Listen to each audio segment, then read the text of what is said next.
So yeah, we're just kind of settling in, getting started. I have I have the component parts to my Exoframe here, as you can see, and the reason why is because last night I did some primer work on the model. So yeah, I basically just laid down the first layer of paint or primer to the model, and you can see here that the whole model is now just this flat gray. There used to be like a darker gray tone and a lighter gray tone for the inner frame, but yes, I've basically uniformly coated it with this sort of mid-tone kind of gray. And yeah, I guess it's nothing all that special. I kind of had to disassemble it, of course, to get to all the parts. So I think this is going to be sort of the breakdown of how I'm going to be painting the model. Like these are going to be the separate parts that I'll be breaking down. Maybe these little bits all attach to something, so it'll be easier to handle. But yeah, so next is actually going to be the actual painting, but we won't be doing that today actually. I don't think so, at least. I've more or less settled on a color scheme, but I'd still like to do a bit more research. I'm just being very careful about that initial step, you know, like jumping in with the colors. I want to be fairly certain that this is the route that I want to go on. And yeah, I've done quite a bit of research into different color schemes and real life machinery, rust and wear and tear, looking up a bunch of YouTube videos as far as techniques that I might like to try out. What are the best kinds of techniques? So yeah, there's a decent amount of research going on behind the scenes for this model. Nothing that's going to be documented by this stream or any kind of YouTube video. Maybe I could make a YouTube video discussing the kind of research I've done. I can kind of get into that another time. But yeah, that might be interesting. And so hopefully we can be ready to finish this baby up this month. Hopefully, it's not a terribly large miniature, but yeah, I just kind of want to take things a little slow. But yeah, so let's set this guy aside because that's not what we're doing today. Just wanted to give a little update, I guess, on that. And while we're at it, I can actually show you something else that I've done off stream. Take a look here. There we go.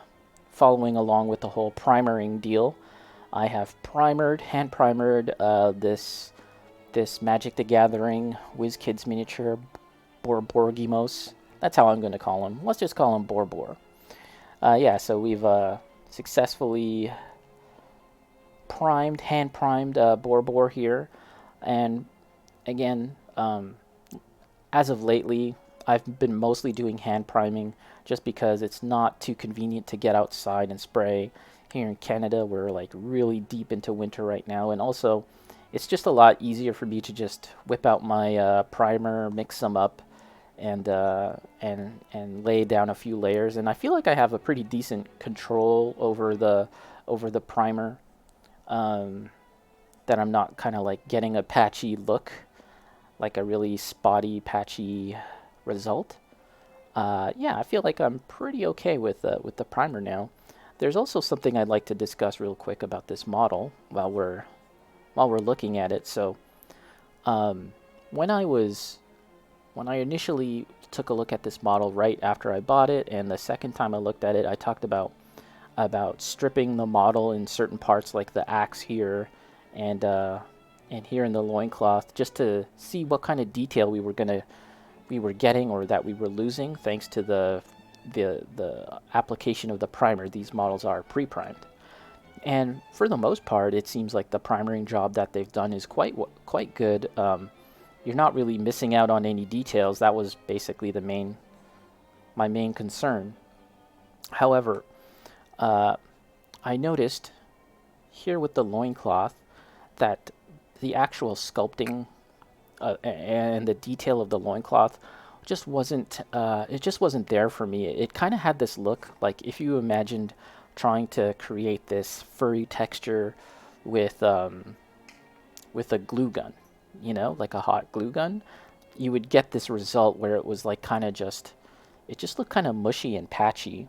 And so uh, I decided to sculpt. I once again brought out the green stuff and started mixing that. And again, that was all off stream just because even just mixing the green stuff is a huge long process for me because I'm working with some really old green stuff and took a good long while.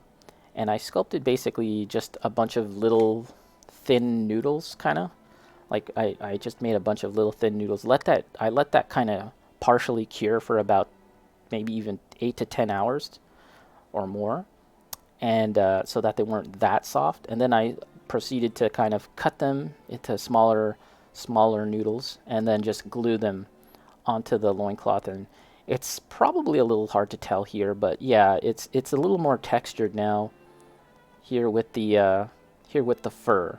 And same actually with the beard here too. I've gone in and sculpted a bit more hair, kind of dropping down from the beard and extending onto the chest because as it was, the beard of this model here kind of just quickly terminates into this V shape because this is a separate piece of plastic, a separate part that has been glued on. It's not part of the body.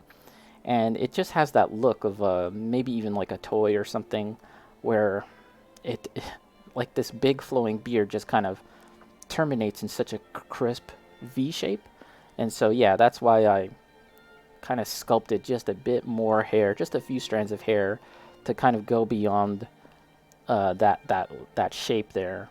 Not too much. And honestly, the sculpting job I did on this hair, not the best. I can personally tell where I've done it, and perhaps the final result it'll show up too. But I don't know. It just kind of bothered me how it was originally. And again, with the fur texture, I've sculpted a bit more here on the back as well. But yeah, just the primer and the yeah. Previously, I made a video about priming a model with gesso, and I did an example of this model here. That's just straight up white gesso, and I was actually thinking about showing how I went about applying this dark gray gesso primer layer, but I don't know. I just kind of got caught up doing it and didn't record any footage of it. So I still will have to create another separate video of that to show how I do it because I think I like the results. Mixing in a bit of ink, that's how I got this dark color. Was I mixed some ink, some black and brown ink, and even some black acrylic paint. Mixed it with the white gesso to get this color, and I actually really like the consistency. Mixing some of that ink kind of makes the consistency of the primer of the gesso more workable in some ways.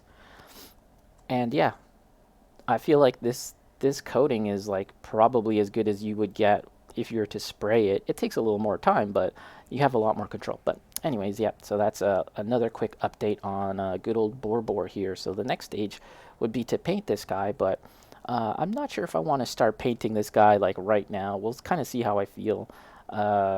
If I kind of get, you know, a little bored with something else, I can get to this, but he's kind of more along the backlog amidst everything else that I got to paint and I got to work on. So yeah, that's just another quick look at BorBor, another quick update on him. All right, see ya.